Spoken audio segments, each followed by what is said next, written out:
This video is brought to you by... Man, we ain't hard to find, man. We downtown Baltimore, man. The heart of downtown, man. 215 West Saratoga Street, man. Come on through, man. Show some love, man. Yeah, you can't miss us. We out on the block with it. We right between Park Avenue and Howard Street, man. Come on through. Until you out of towners, man, you want to get with us, man.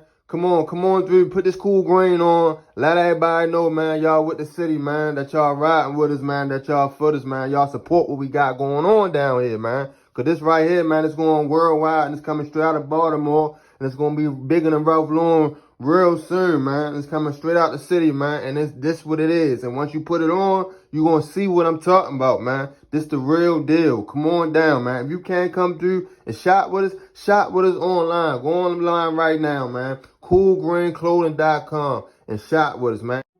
What's going on, YouTube fam? This your boy Tony 2 times, and we back with another episode of the Baltimore Way, man. Before I start, be sure to tap that like button. Definitely watch this video to the end to hear the full story and all the details in the case. For all the day one fam, welcome back. Thanks for tuning back into another episode. If you're new to the channel and you feeling the content, feel free to subscribe. Definitely hit that notification bell so you can be notified every time we drop a new video. Let's get right into the story. Being a repeat offender, that means you have been jammed up, charged, or convicted on multiple occasions. It's a stigma that most convicted felons have to dodge. Going through the system will have you geeking.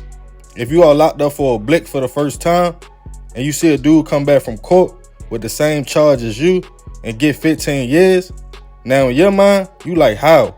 When a gun charge only supposed to carry 5 years. More than likely, because he already a repeat offender. It's really a trap to give you more time anytime you get convicted. I used to joke with my peoples all the time.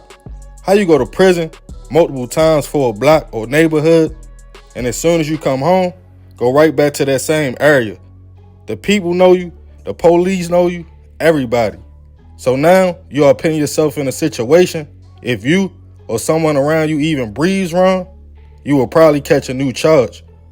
And nowadays, with cameras and shot spotter doing a hit in broad daylight, you might as well walk yourself into jail and say, give me life. Remember, Baltimore was the first city to have drones watching blocks and people without citizens even knowing. So to get a conviction, there's no telling what the law will do.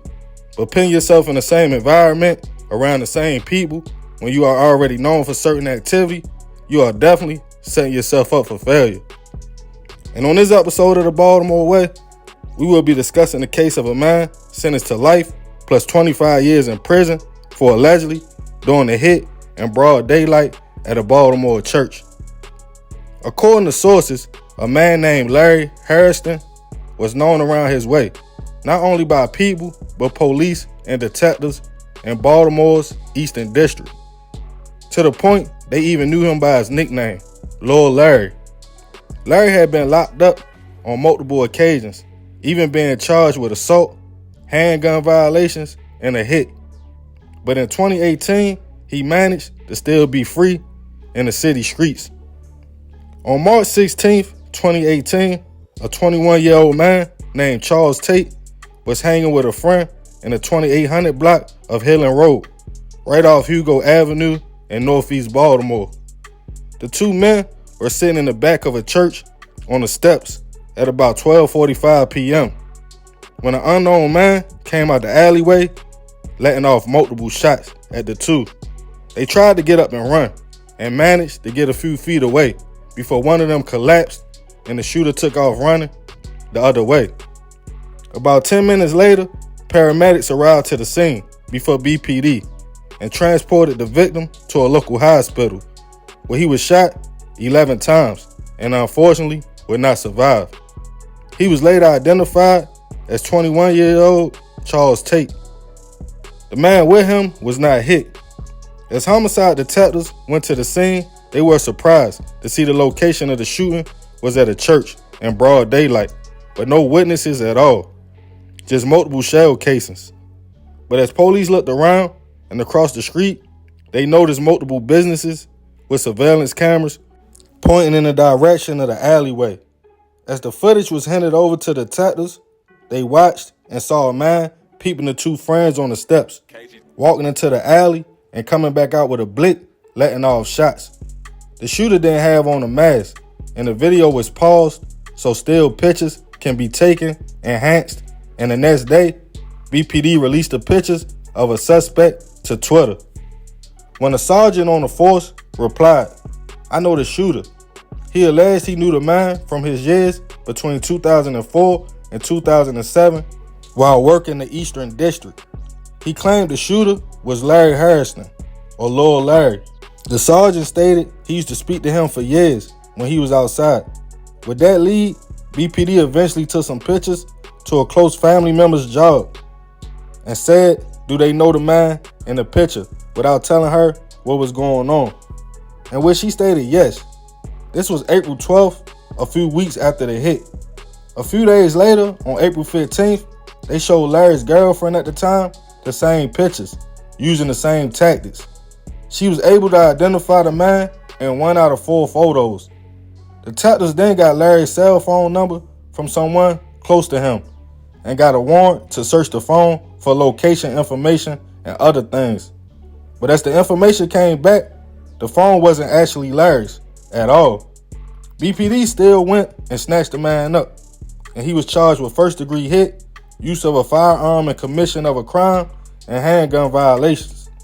The case against Larry seemed weak, but as it made it to trial, the sergeant's testimony saying he recognized the man and the surveillance video was the main evidence. Larry's people also stated they were shown different pictures and couldn't confirm that was him.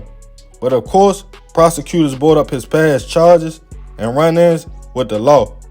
The trial lasted 2 days, January 28th through January 30th, 2019, and eventually, Larry was found guilty of all charges and sentenced to life plus 25 years in prison.